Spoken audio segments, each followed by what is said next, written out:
Risiko ancaman. Risiko ancaman tanah longsor dapat ditentukan dengan melakukan penilaian risiko atau risk assessment. Penilaian risiko ini dilakukan dengan menganalisis potensi bahaya dan mengevaluasi kondisi kerentanan. Simulasi risiko ancaman. Risiko ancaman yang dapat disimulasikan pada bencana longsor meliputi yang pertama, curah hujan tinggi. Simulasi hujan lebat yang berlangsung selama beberapa hari meningkatkan potensi longsor di daerah rawan. Yang kedua, yaitu kemiringan lereng. Fokus pada area dengan kemiringan lereng lebih dari 20 derajat yang beresiko tinggi terhadap longsor.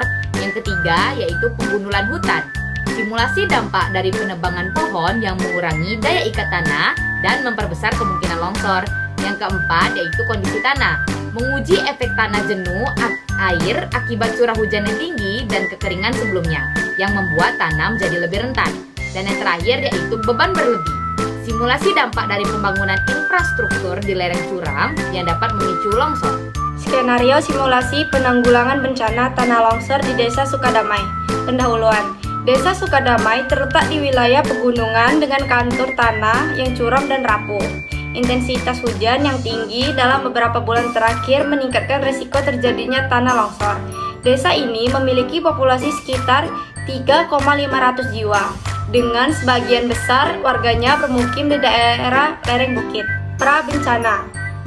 1. Kesiapsiagaan. Pemerintahan desa bekerja dengan BPBD dengan relawan lokal, membentuk tim siaga bencana.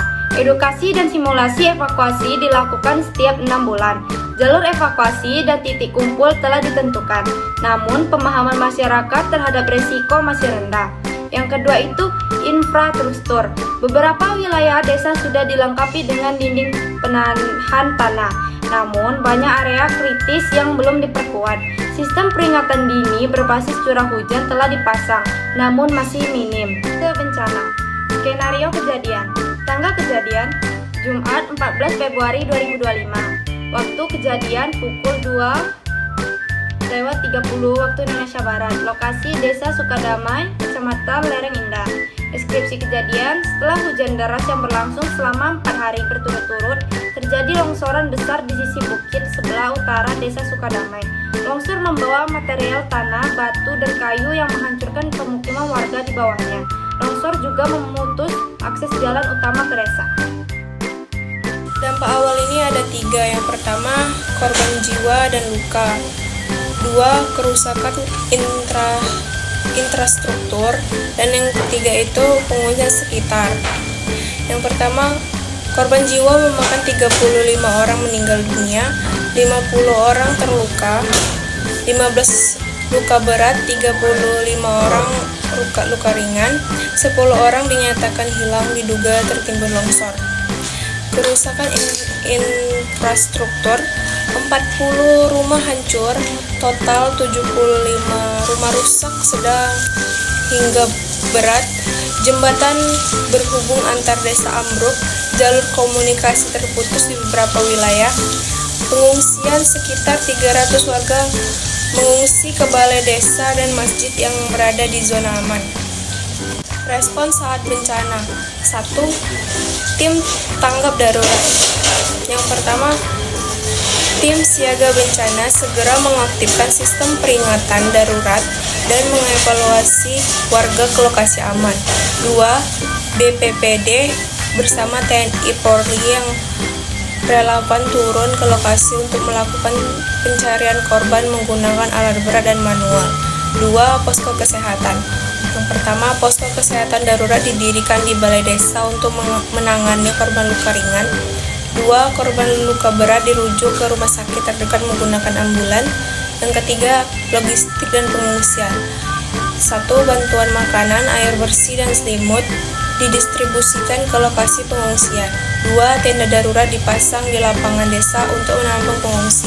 Fase pasca bencana. Jadi yang pertama yaitu penanganan korban, seperti pendataan korban meninggal dunia dan hilang dilakukan oleh tim gabungan. Yang selanjutnya yaitu proses pencarian korban tertimbun selama 7 hari pasca kejadian. Yang kedua yaitu pemulihan infrastruktur, seperti Material longsor yang menutupi jalan utama dibersihkan oleh tim gabungan dan dibantu dengan menggunakan alat berat. Selanjutnya, jembatan penghubung dibangun kembali sebagai prioritas utama. Yang ketiga, trauma healing. Relawan dan tenaga ahli memberikan pendampingan psikososial kepada anak-anak dan keluarga korban terdampak bencana tanah longsor. Yang keempat yaitu rehabilitasi jangka panjang, seperti program reboisasi dilakukan di area rawan longsor untuk mencegah kejadian serupa. Selanjutnya, rumah warga yang rusak dibangun kembali dengan standar aman dari longsor. Dan yang terakhir, pemerintah desa memperbanyak pemasangan dinding, penahan tanah, dan meningkatkan sistem peringatan dini berbasis teknologi. C. Strategi pelatihan. Untuk merumuskan strategi pelaksanaan latihan kesiapsiagaan bencana longsor, langkah-langkah berikut dapat diambil. Yang pertama, 1. Penilaian risiko.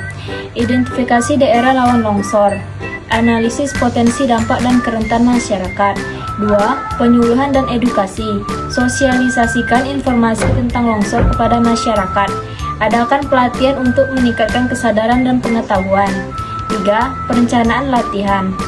Tentukan tujuan latihan dan skenario bencana. Libatkan berbagai pihak, termasuk pemerintah, relawan, dan masyarakat. 4. Simulasi latihan. Laksanakan simulasi secara berkala untuk menguji kesiapan atau evaluasi hasil latihan untuk perbaikan di masa mendatang. 5. Pemantauan dan evaluasi. Kumpulkan umpan balik dari peserta, tindak lanjuti dengan perbaikan rencana dan pelaksanaan latihan selanjutnya. D. Kerangka kegiatan simulasi kesiapan. Tipe simulasi. Simulasi penanggulangan bencana tanah longsor. Maksudnya, meningkatkan kesiapsiagaan dan kemampuan respons tim, penanggulangan bencana serta masyarakat dalam menghadapi kejadian tanah longsor. Tujuan yaitu melatih koordinasi antar instansi terkait dalam penanganan bencana tanah longsor. Yang kedua, mengasah keterampilan tim evakuasi dalam melakukan penyelamatan korban. Dan yang ketiga, meningkatkan kesadaran dan kesiapan masyarakat dalam menghadapi potensi bencana alat tanah longsor. Dan yang ruang lingkup latihan yaitu simulasi dilakukan di wilayah Gedang Sari, Gunung Kidul yang rawan terhadap tanah longsor. Dan yang ketiga, melibatkan berbagai pihak seperti Badan Penanggulangan Bencana Daerah BPBD, tim medis, aparat keamanan, dan masyarakat setempat. Dan yang terakhir adalah skenario mencangkup proses evakuasi korban, penanganan medis darurat, dan koordinasi logistik selama dan setelah dan sebelum bencana.